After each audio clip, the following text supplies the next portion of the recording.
My husband looked the judge dead in the eye and swore I was mentally unstable, unaware that our 11-year-old daughter was sitting 10 feet behind him, holding a digital grenade that was about to blow his entire life apart. If you had seen me walking into that courtroom that morning, you wouldn't have bet a dime on me. I certainly wouldn't have. I was a trembling mess, wearing a suit that used to fit me before the stress melted 15 pounds off my frame.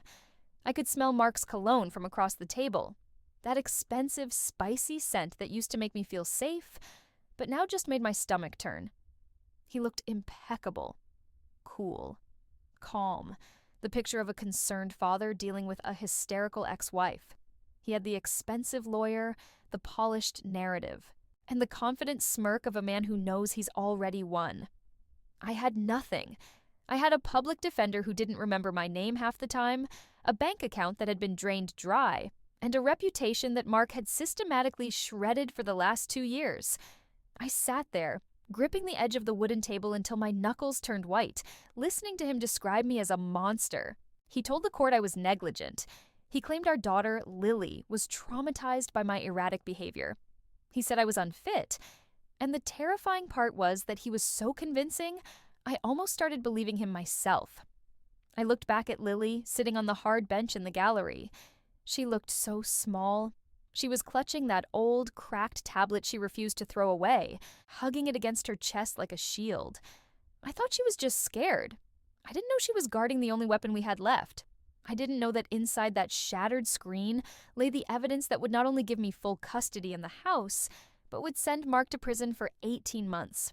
But to understand the sweetness of that victory, you have to understand the hell I lived through to get there. You have to understand how a man who promised to love me forever turned into a predator who hunted me in my own home. It started with a single, tiny lie.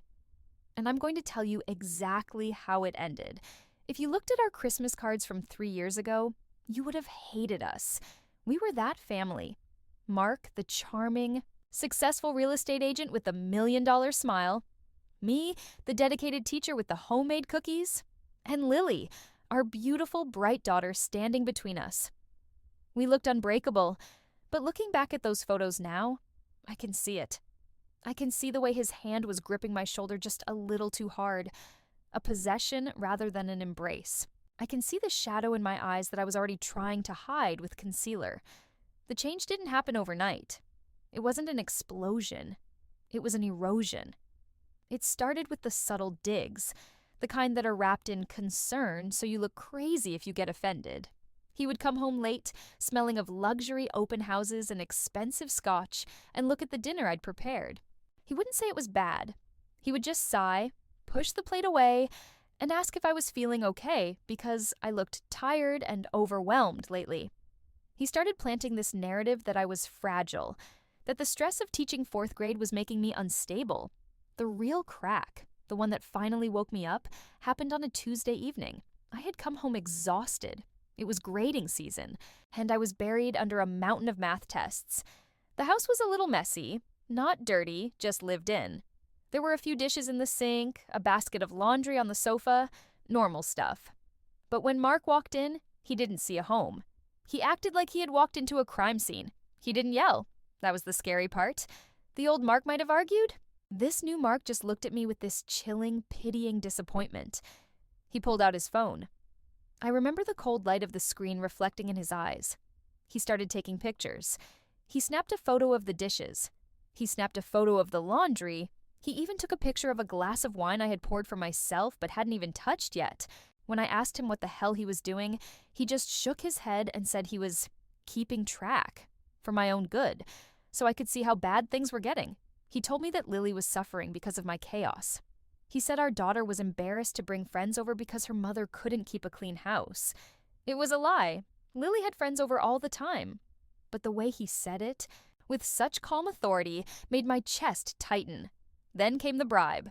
2 days later, Lily came home from school, and Mark was waiting for her with a box wrapped in silver paper. It was the latest iPhone. Not just a phone, but the most expensive model out there, the kind teenagers kill for. Lily was 11. We had discussed this. We had agreed, or so I thought, that she wasn't ready for unrestricted internet access or a $1,000 device.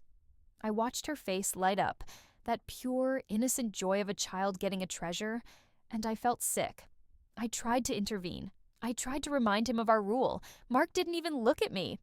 He just smoothed Lily's hair and told her that he knew Mommy thought she wasn't responsible enough, but he knew better. He said he wanted her to have the best, even if we couldn't always provide it. The we was heavy. It meant me. It meant my teacher's salary. He was buying her loyalty. I saw it then. He was building a wall between me and my daughter, brick by gold-plated brick. Later that night, I went to check on Lily. She was in her room, setting up the new phone. But then I saw it. She had her old tablet, that clunky, ancient thing with the spiderweb crack across the screen, tucked under her pillow. I asked her if she wanted me to transfer her games to the new phone so we could recycle the old one. She got weirdly defensive. She snatched the tablet back and said no. She said she liked the old one. She said it had her stuff on it. I assumed she meant Minecraft worlds or silly selfies. I didn't push it. I just kissed her forehead, feeling a knot of anxiety in my stomach that I couldn't explain. I went downstairs to get a glass of water, and I saw Mark's laptop open on the kitchen island. He was in the shower. I knew his password. It was our anniversary. Or it used to be. My fingers hovered over the keys. I told myself I was being paranoid. I told myself I was invading his privacy. But the memory of him photographing the dirty dishes wouldn't leave me alone. I typed in the date. It didn't work. He had changed it. I tried Lily's birthday. Nothing. I tried his own birthday. Nothing. Panic started to rise in my throat. Hot and sour. Why would he lock me out? We shared everything. Then, a notification popped up on the lock screen. It was an email preview. Just a snippet of text, but enough to stop my heart. It was from a sender named G. Vance Escremier. The subject line was, Phase 1 documentation complete. And the preview text read, the photos of the home environment are excellent leverage. Proceed with the provocation strategy. We need her to react on camera. I stared at the screen, the kitchen spinning around me. Provocation strategy. He wasn't just being a jerk. He wasn't just falling out of love. He was following a script. Every comment, every sigh, the photos of the sink, it was all a setup. I heard the water turn off upstairs. He was coming down.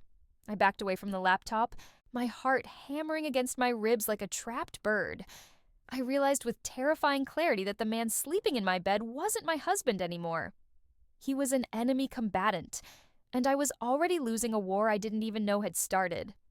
The next morning, the house felt different. It looked the same. Sunlight streaming through the blinds, the smell of coffee, but the air was thick with invisible tripwires. I looked at Mark across the breakfast table, watching him butter his toast with that precise, calm demeanor, and I wanted to scream. I wanted to throw his laptop against the wall and demand to know what Phase 1 was. But I didn't. I forced a smile. I poured his coffee. I played the part of the oblivious, tired wife.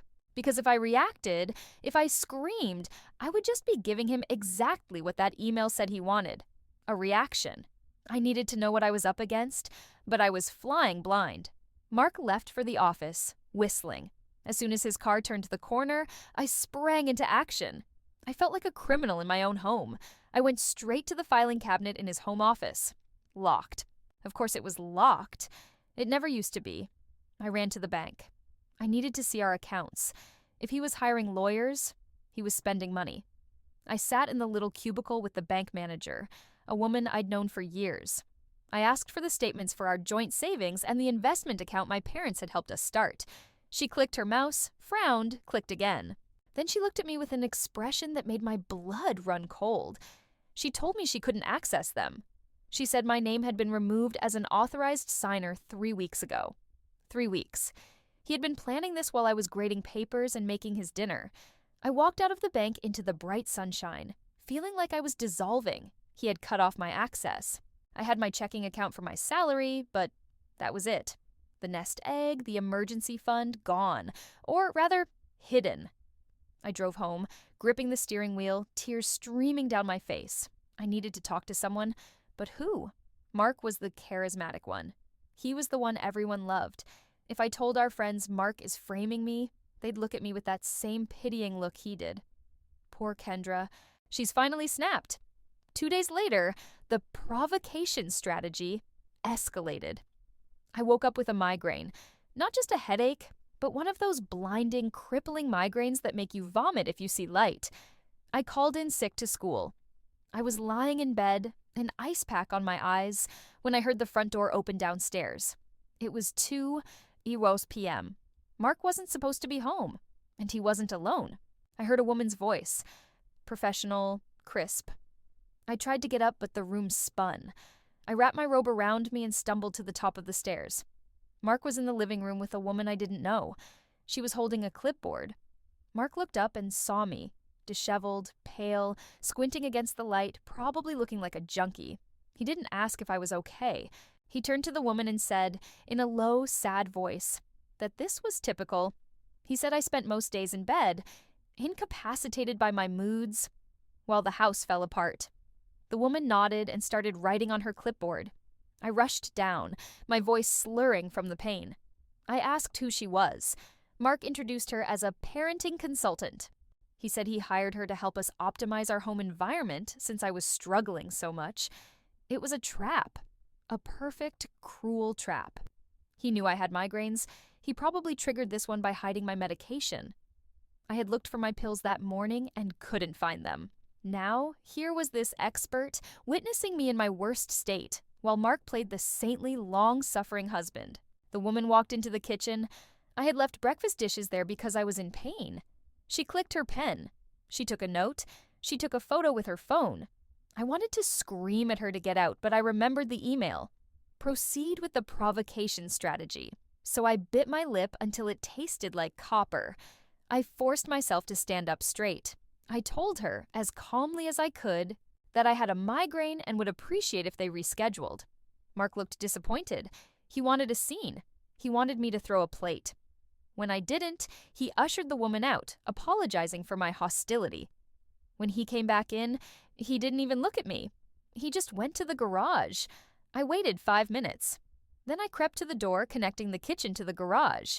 It was thin. I pressed my ear against it. He was on the phone. His voice was different now. Not the sad victim, and not the cold husband. He sounded excited, arrogant. It went perfectly, he said. She looked like a wreck. The consultant got the shots. Yeah, I hid the Excedrin. No, she has no idea. I held my breath, tears hot on my cheeks.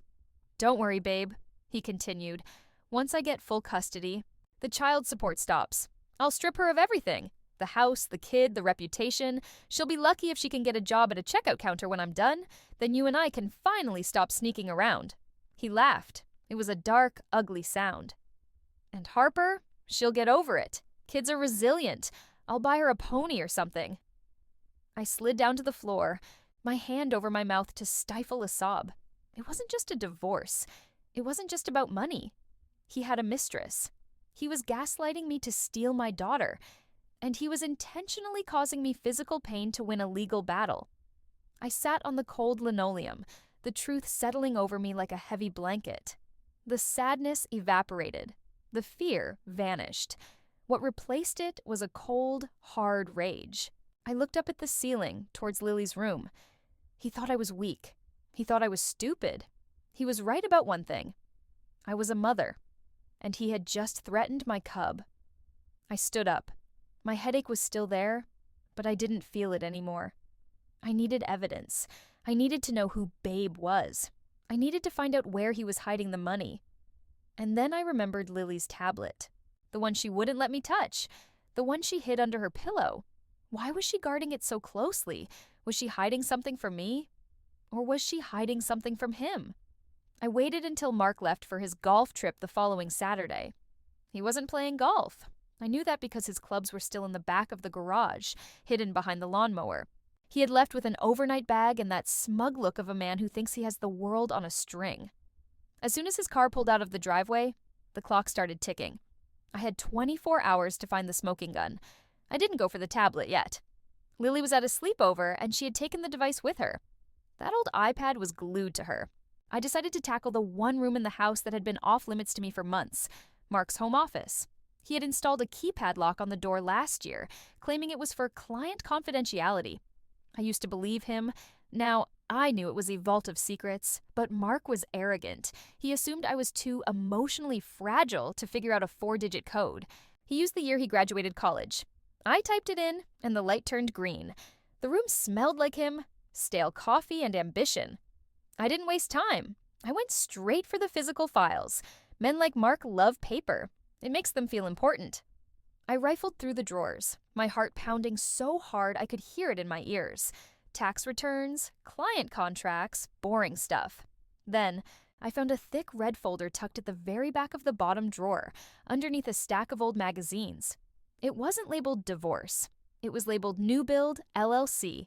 I opened it, and the floor dropped out from under me. It wasn't just a plan to leave me.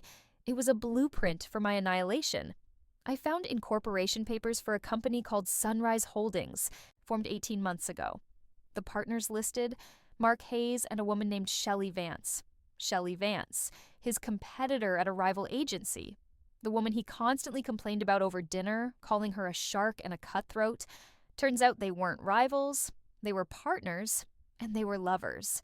I flipped the pages, and the numbers made me nauseous. Over the last 2 years, Mark had been funneling our joint assets into this shell company. The commission from the big lake house sale? Gone. The refinancing money from our mortgage? Gone. He had drained over $200,000 of our marital funds and parked it in an account I couldn't touch. But the financial theft wasn't the worst part. I found an email printout clipped to the back. It was an exchange between Mark and a prestigious, strict boarding school in Switzerland. He wasn't fighting for custody because he wanted to be a father. He was fighting for custody to ship Lily away. The email from Mark read, "My daughter requires a highly structured environment to correct behavioral issues caused by her mother's instability. Once I secure full custody in July, I will need an immediate placement for the fall semester. I want the year-round package, no holiday visits." I had to cover my mouth to stop the scream that was clawing its way up my throat. He didn't want Lily. He wanted her out of the way so he could play house with Shelley and spend our money. He was going to use my daughter as a pawn to hurt me, and then discard her in a boarding school 4,000 miles away like a piece of unwanted luggage. I sat in his expensive leather chair shaking.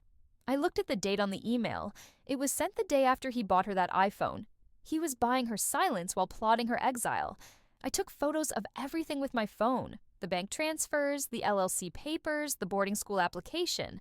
My hands were trembling so badly the first few came out blurry. I had to steady my elbows on the desk to get clear shots. I put everything back exactly as I found it. The folder at the bottom, the magazines on top. I backed out of the room and locked the door. I went to the bathroom and splashed cold water on my face. I looked in the mirror. The woman staring back at me didn't look like a victim anymore. She looked dangerous. I realized something crucial in that moment. Mark thought he was fighting a weeping, broken teacher. He had no idea he was in the ring with a mother protecting her young. But I couldn't blow my cover yet. If I confronted him now, he'd hide the money better. He'd claim the emails were hypothetical. I needed him to feel safe. I needed him to think his plan was working perfectly. I needed to put on the performance of a lifetime. When Mark came home on Sunday evening, I was in the kitchen making roast chicken. The house smelled like rosemary and lemon, his favorite. I had spent the afternoon practicing my face in the mirror, rehearsing the slump of my shoulders, the vacant look in my eyes. He walked in, tossing his keys on the counter, expecting a fight or a cold shoulder. Instead, I turned to him and apologized. I told him I was sorry for the scene with the consultant. I told him he was right, that I had been feeling overwhelmed and irrational lately. I saw the tension leave his body instantly, his ego inflated right before my eyes. He walked over, kissed me on the forehead, a cold, patronizing peck, and told me he was glad I was finally seeing reason. He said we could make this process amicable if I just cooperated. Cooperate meant surrender. I nodded and poured him a glass of wine. "Actually," he said, taking a sip, "Shelley is stopping by later. We have some paperwork to sign for a mutual listing. I figured since you're feeling better, you wouldn't mind." He was testing me, bringing the mistress into our home, parading her right under my nose to see if I would snap. "Of course," I said. "I'll make coffee." Shelley arrived 20 minutes later. She was stunning. I'll give her that. Sharp suit, perfect hair, the smell of expensive ambition radiating off her. She looked at me not with hostility, but with the dismissal one gives to the help. I played the part of the frazzled housewife perfectly. I served them coffee in the living room while they sat on the couch. My couch, spread out with papers that I knew were fake. They talked about escrow and closings, using codes I now understood. Then, Lily came downstairs. She was holding her new iPhone, looking between Mark and Shelley with a guarded expression. Mark immediately put on his Father of the Year mask. He waved her over, putting an arm around her shoulder, asking how her weekend was. Shelley smiled at my daughter. It was a predatory smile. "You must be Lily," she said. Her voice was like syrup. "Your dad talks about you all the time. He says you're quite the little adventurer." Lily just nodded, stepping back toward me. Then Shelley made the mistake. The fatal slip that happens when you're too confident, when you think the person serving you coffee is too stupid to notice details. She looked at Lily's t-shirt, which had a generic horse print on it, and said, "I bet you can't wait for the fall. The riding trails in the Alps are supposed to be beautiful this time of year. You're going to love the snow." The room went dead silent. Mark froze. His coffee cup paused halfway to his mouth. Lily looked confused. "The Alps? I'm going to middle school here." I felt the air leave the room. Mark hadn't told Lily. Of course he hadn't. And Shelley, in her arrogance, assumed the deal was already done. She assumed I knew and had agreed to send her away. Or maybe she just didn't care. Mark laughed, a loud, nervous bark. "Oh, Shelley's just mixing things up, sweetie. We were looking at vacation spots. For a ski trip. Maybe." He shot a glare at Shelley so venomous it could have killed a plant. Shelley blinked, realizing she'd gone off script. "Right," she stammered. "Vacation. Sorry, I'm exhausted." I didn't say a word. I just stood there, gripping the coffee pot. I let the silence stretch, awkward and heavy.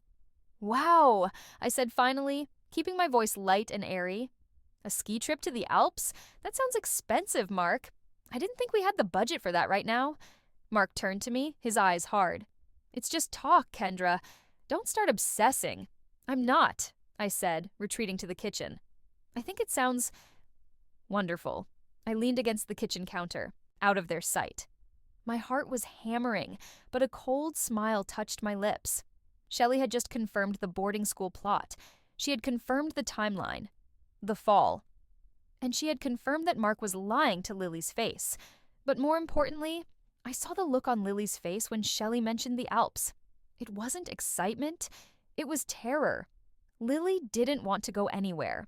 Later that night, after Shelley left and Mark was in the shower, I went to Lily's room. She was sitting on her bed, the old tablet in her lap, staring at the wall. "Mom," she whispered, "why did that lady talk about the Alps?" I sat down next to her. It was time to take a risk. "I don't know, baby, but Daddy and that lady, they have a lot of plans." Lily looked down at her cracked tablet. She tapped the screen, and for the first time, she turned it toward me. "I know," she said, her voice trembling. "I recorded them talking in the driveway last week. But Mom, I have way more than that." I looked at the screen. It wasn't a game. It was a file list, hundreds of audio files, voice memos, videos. "I started recording," Lily said, "because Daddy told me I was crazy too. He told me I imagined things. So I wanted to see if I was real." She looked up at me, eyes full of tears. "Mom, I have the password to his cloud. I saw him type it in the reflection of the window." My breath hitched. The slip-up with Shelley was a crack in the armor. But what Lily just handed me, this was the nuclear launch code. That night, under the cover of a thunderstorm that rattled the windows, my daughter and I became co-conspirators. We huddled in her closet, surrounded by stuffed animals she was supposedly too old for, the blue light of the tablet illuminating our faces. Lily's hands were steady as she typed in the password she had memorized from the reflection in the window, "Winner takes all 88. When the cloud drive opened, I felt a chill that had nothing to do with the air conditioning. It wasn't just a backup of photos, it was an archive of betrayal. Mark was meticulous. He had organized his life into folders, and there, right at the top, was one labeled Exit Strategy. I tapped it. My breath hitched. Inside, I didn't just find bank statements. I found a script, a literal script. He had written out dialogues for himself. How to handle Kendra's outbursts. Key phrases to trigger a reaction in front of witnesses. I read lines like, bring up her mother's alcoholism, mention her sister's failures, keep voice low and calm so she looks like the aggressor. I felt sick. Every fight we'd had in the last 6 months wasn't a fight, it was a rehearsal. He had been pushing my buttons with the precision of a surgeon, recording the results, and refining his technique. But then I found the smoking gun that would turn the tide. I opened a subfolder named Consultant. Inside was a scanned invoice. It wasn't from a certified social work agency or a psychology clinic. It was from a talent agency. The invoice read, Services rendered. Improvisational acting, role play. Character, stern social worker. The woman who had come to my house, the woman who had judged my dirty dishes and written notes about my instability, wasn't a court-appointed official. She was an actress. Mark had hired a struggling actress to impersonate a consultant to generate a fake report to show the judge. I clamped a hand over my mouth to keep from screaming. Lily looked at me, her eyes wide. Mom? Is that the lady? I nodded, tears of rage prickling my eyes. Yes, baby. It's all fake. It's all a play. We kept digging. We found the financial trail. It was more sophisticated than I thought. Mark wasn't just hiding cash. He was buying cryptocurrency and transferring it to a cold wallet. I saw the transfers. $5 Zion dollars here, $10,000 there. The total was staggering. He had stolen nearly $250,000 from our future, but the most terrifying file was a PDF titled Post-Divorce Relocation. It was a lease agreement for a luxury apartment in the city. The tenants listed were Mark Hayes and Shelley Vance. The lease started the day after our final custody hearing. And right below it, a flight itinerary, a one-way ticket for Lily to Zurich, departing 3 days after the lease started. He had everything planned down to the hour. He was going to walk out of court, move in with his mistress, and ship my daughter across the ocean, erasing us from his life as if we were nothing more than a bad investment he had finally offloaded. I looked at Lily. She wasn't crying. She looked hardened. At 11 years old, she was seeing the darkest parts of the human heart, and it was forging her into steel. We have to show the judge, Lily whispered. We will, I said, my voice sounding strange to my own ears, low and dangerous. But not yet. If we show him now, he'll claim the files are fake. He'll say I hacked him. He'll delete everything and cover his tracks. I realized then that I couldn't just defend myself. I had to let him execute his plan. I had to let him walk into that courtroom believing he was God. I needed him to lie under oath. I needed him to present the fake consultant's report to the judge, because once he submitted that fake report as evidence, he wasn't just a bad husband. He was a felon committing fraud on the court. I closed the tablet and looked at my daughter. Lily, can you be strong? Can you pretend you don't know anything? Can you let him think he's winning? She nodded slowly. I can do it. I want to see his face when he loses. I hugged her fiercely. I had the evidence. I had the truth. But I needed one more thing. I needed to ensure that when the trap snapped shut, there was no escape route. I went back to my room and lay in bed next to the empty space where my husband used to sleep. I stared at the ceiling. I needed a lawyer who could handle this. My public defender was overworked and uninterested. I needed a shark, but I had no money. Then I remembered a name from the files, a name Mark had ridiculed in his notes. Avoid Judge Pratt if possible. She's a hardliner on fraud. I grabbed my phone and searched the court docket. Our hearing was assigned to Judge Sandra Pratt. Mark had noted it as a threat. I saw it as an opportunity, but I needed legal counsel who knew how to navigate Pratt's courtroom. And then it hit me. The consultant actress. Her invoice had a phone number. If Mark could buy her loyalty, maybe I could buy her conscience. Or, at the very least, scare the living hell out of her. I wasn't just building a defense anymore. I was building a guillotine. I decided not to call the actress. It was the hardest decision of my life. Every instinct screamed at me to call her, to threaten her, to make her disappear. But I realized that if I scared her off now, Mark would just claim she was unavailable. He would find another way to lie. No. I needed him to commit. I needed him to walk into that courtroom, raise his right hand, and submit her fake report to Judge Pratt. I needed the trap to be inescapable. 2 days before the hearing, I finally went to see my public defender, Mr. Henderson. He looked like he hadn't slept in a week. His desk was a graveyard of paper files, and he started our meeting by telling me that, given the evidence against me, I should probably accept whatever visitation Mark offered. He said the parenting consultant's report was damning. I didn't argue. I just reached into my purse and pulled out a single sheet of paper, the printout of the talent agency invoice for improvisational acting. I slid it across the messy desk. I watched Mr. Henderson pick it up. I watched his eyes scan the lines. I saw the moment his tired, cynical expression vanished, replaced by the sharp, hungry look of a predator who just smelled blood. He looked up at me and asked where I got this. I told him there was more. I told him about the script. I told him about the secret bank accounts. I told him about the boarding school in Switzerland. For the next 2 hours, we didn't talk about settling. We planned an execution. Mr. Henderson told me exactly what to do. He said we had to let Mark present his case first. We had to let him paint his masterpiece of lies. We had to let the judge believe him. And then, only when Mark felt completely safe, would we pull the trigger. The night before the hearing was surreal. Mark came home early, whistling. He had a bottle of expensive champagne. He actually offered me a glass. He told me that tomorrow would be a difficult day, but he hoped we could move past it for Lily's sake. He had the audacity to tell me that he forgave me for my shortcomings. I looked at him. This handsome, smiling man who had planned to steal my child and leave me destitute, and I felt a strange sense of calm. The fear was gone. The sadness was gone. I just want what's best for Lily, I told him. It was the only honest thing I said all night. He nodded, satisfied. He thought I was broken. He thought I was resigned to losing. He went to bed early, sleeping the peaceful sleep of a sociopath. I didn't sleep.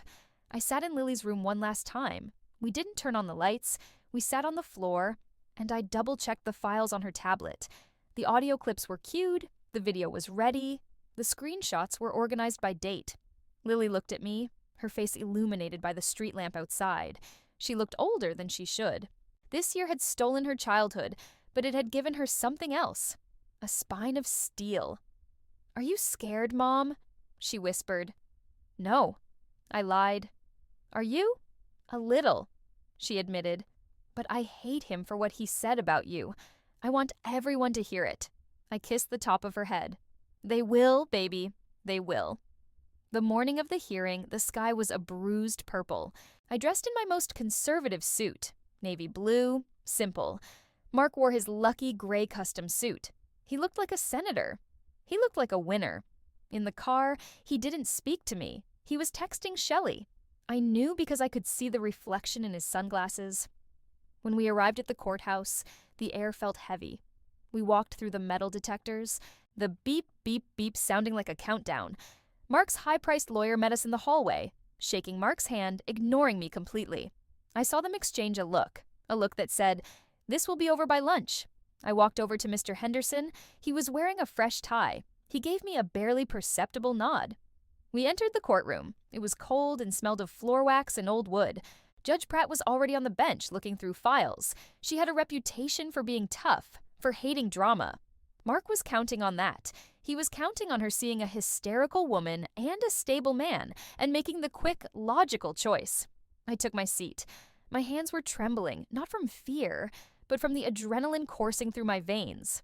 I looked at the empty witness stand. I looked at the court reporter ready to type every word.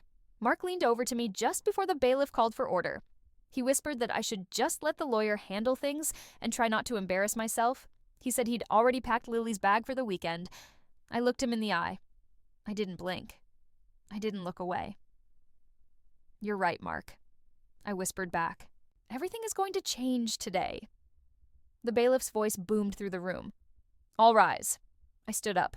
The game was over. The war was about to begin. Sitting in that courtroom felt like being strapped into a chair while someone slowly siphoned the oxygen out of the room. The air was sterile and cold, smelling of floor wax and stale anxiety. I watched Mark take the stand, and I had to dig my fingernails into my palms just to keep from shaking. He was magnificent. I hate to say it, but he was. He sat there in the witness box, looking for all the world like a grieving saint. He didn't look angry. He looked concerned.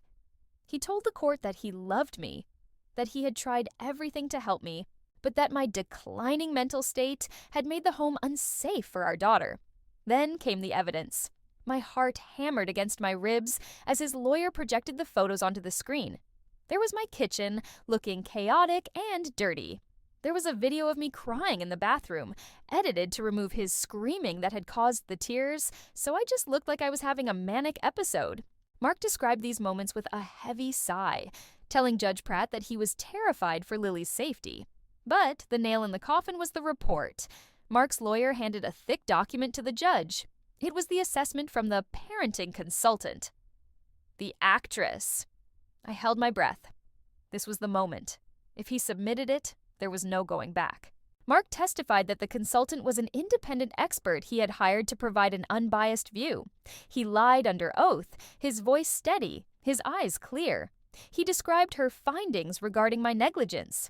He told the judge that even the professional recommended immediate removal of the child from my care.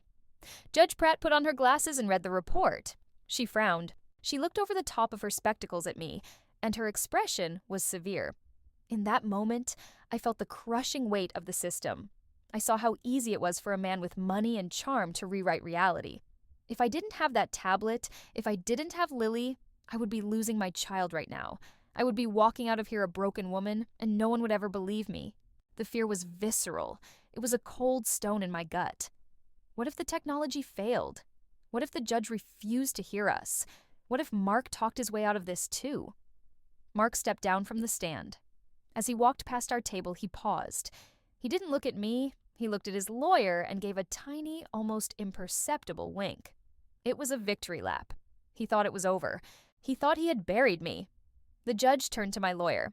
Her voice was tired. She asked if the defense had any witnesses, or if we could proceed to closing arguments. She clearly wanted to go to lunch. She thought this was an open and shut case of a crazy mother and a stable father. Mr. Henderson didn't stand up immediately. He let the silence hang in the air for a second, heavy and thick. He looked at Mark, who was checking his watch. Then he looked at me. I took a deep breath. I looked back at the gallery, where Lily was sitting with a court-appointed guardian. She was clutching her cracked tablet with white-knuckled intensity. She met my eyes and gave me the tiniest nod. She was ready. I turned back to the judge. The fear evaporated, replaced by a clarity so sharp it felt like a blade. Mark had just built a castle out of lies, and he had no idea that he had built it on top of a landmine. Mr. Henderson stood up, buttoning his jacket. He didn't pick up any papers. He didn't look at his notes. "Your Honor," he said, his voice ringing out in the quiet room. "The defense calls only one witness. But before she takes the stand, she has some digital evidence she would like to present directly to the court. Evidence that will clarify why the expert report you are holding is not worth the paper it's printed on." Mark's head snapped up. His lawyer frowned. The air in the room shifted instantly. I looked at Mark one last time. Enjoy this breath, I thought. It's the last peaceful one you're going to take for a very long time. Mark's lawyer immediately jumped up, objecting so loud it made the court reporter flinch. He started shouting about procedural irregularity and ambushing the witness, claiming that dragging a minor into this was abusive. But Judge Pratt wasn't having it.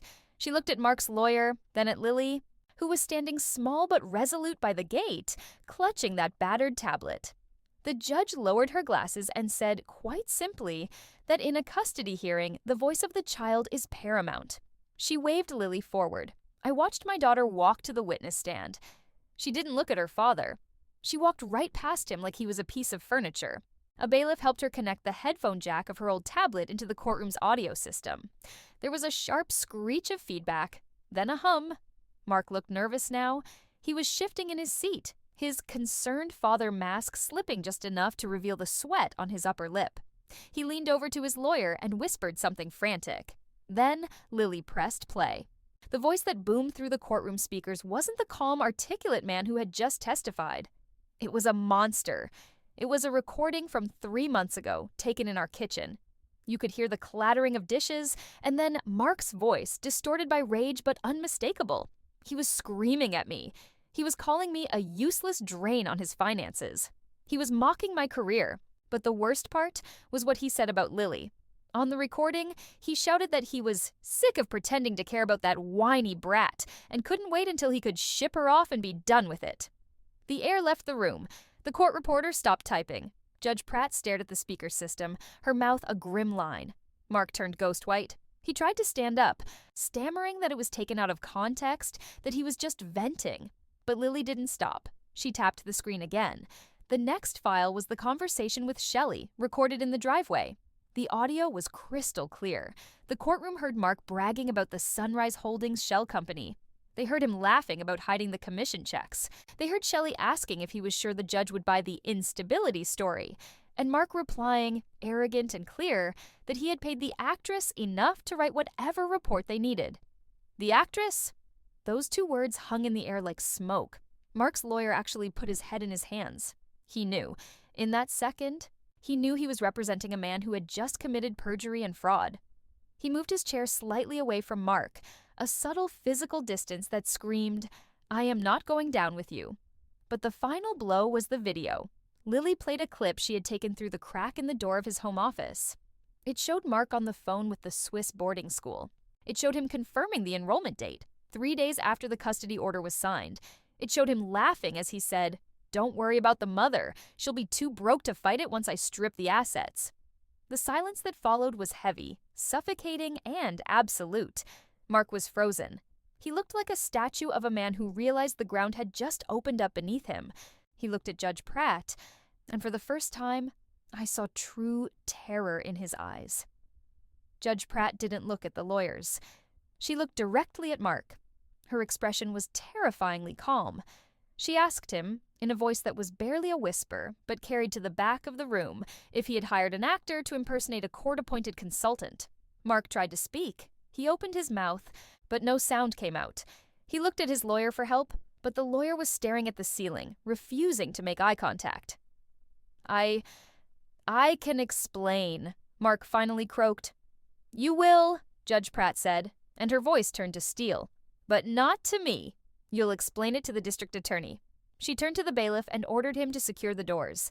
She stated that based on the digital evidence presented, there was probable cause to believe that perjury, fraud, and conspiracy had been committed in her courtroom. She declared the consultant's report inadmissible and fraudulent. Mark slumped back in his chair, defeated. He looked over his shoulder at me. He looked for the fear he was used to seeing. He looked for the tears, but I wasn't crying. I was looking at my daughter, who was standing tall in the witness box, disconnecting her tablet with the dignity of a queen. She had saved us. She had taken his arrogance and turned it into his prison cell. The judge slammed her gavel down, the sound echoing like a gunshot. She announced that this hearing was no longer about custody. It was now a criminal matter. The sound of the gavel hitting the wood that day didn't just end a marriage, it sounded like the breaking of a spell. I remember watching Mark as the reality washed over him. He wasn't the confident real estate mogul anymore. He was just a man in a gray suit who had gambled everything on the assumption that I was weak and he was untouchable. He lost. Judge Pratt didn't just give me custody. She gave me justice in its purest, most aggressive form. She looked at Mark and told him that because he had used marital funds to finance a fraudulent conspiracy against his own family, including paying that actress and the lawyers to lie, the standard division of assets was off the table. She awarded me 70% of everything. But she didn't stop there. She ordered that Mark pay all of my legal fees. She ordered that the money he had siphoned into Sunrise Holdings be returned immediately with interest. And regarding the house, it was mine. He had 48 hours to vacate the premises and remove his personal effects under police supervision. As for the criminal charges, they stuck like glue. The district attorney didn't take kindly to perjury or the falsification of evidence. It turned out that Sunrise Holdings wasn't just hiding my money. It was hiding tax evasion schemes he and Shelley had cooked up. They were greedy, and greed makes you sloppy. Shelley lost her real estate license. The scandal was too big to contain. The last I heard, she was working as a receptionist at a car dealership 3 towns over. Mark got 18 months. He pleaded guilty to avoid a longer sentence for fraud. The man who wanted to send my daughter to a boarding school in the Alps ended up in a 6x8 cell in a state facility. The day he went to prison, I didn't go to watch. I was busy. I was busy painting the walls of our house a bright, warm yellow. covering up the sterile gray he had always insisted on. Life now, a year later, is peaceful. It's a quiet kind of peace that I cherish every single morning. I wake up and my stomach doesn't hurt. I don't have to check the mood of the house before I get out of bed. I don't have to walk on eggshells. I kept the house, the car, and after all the forensic accounting was done, I walked away with over $200,000 in assets. It was enough to start a college fund for Lily and take a breath for the first time in years. Lily is doing well. She's in therapy, of course. You don't go through a war like that without scars. Her therapist told me that Lily recorded everything because she felt helpless. She knew that in a battle of he said, she said, adults always believe the loud, confident father over the quiet child. So, she decided to remove the doubt. She became a reporter in her own home. We still have that tablet. The screen is still cracked, and the battery barely holds a charge, but I keep it in a fireproof safe in my closet. Lily didn't want to throw it away. She told me once that it was her shield. It was the only thing that listened to her when no one else could. Mark got out of prison last month. He looks older. The charm has worn off, revealing the bitterness underneath. He tried to petition for visitation rights almost immediately. He wanted to play the reformed father card, but the judge listened to Lily this time. Lily, now 12, told the court social worker that she didn't want to see him. She said that a real father doesn't try to send you away. She said she didn't feel safe with a man who could lie so easily to the people he was supposed to protect. The court respected her wishes. Mark has no visitation. He has no hold on us anymore. Sometimes, late at night, I look at my daughter sleeping, and I'm overwhelmed by how close we came to losing each other. He almost won. He almost convinced the world I was crazy and she was broken. But he forgot the one variable you can never calculate in a spreadsheet, the bond between a mother and a child, and the terrifying clarity of the truth. Mark tried to destroy me with expensive lies. My daughter saved me with a cheap, broken tablet and the cold, hard facts. We are rebuilding. We are happy. And most importantly, we are free. I know there are so many of you listening to this who might be feeling trapped, just like I was. Maybe you feel like you're losing your mind, or that no one believes you. I want you to know that the truth has a way of coming out, even if it takes time. You have to hold on. You have to protect your peace. I'd love to know where you guys are listening from today. It's amazing to think that my story is reaching people all over the world.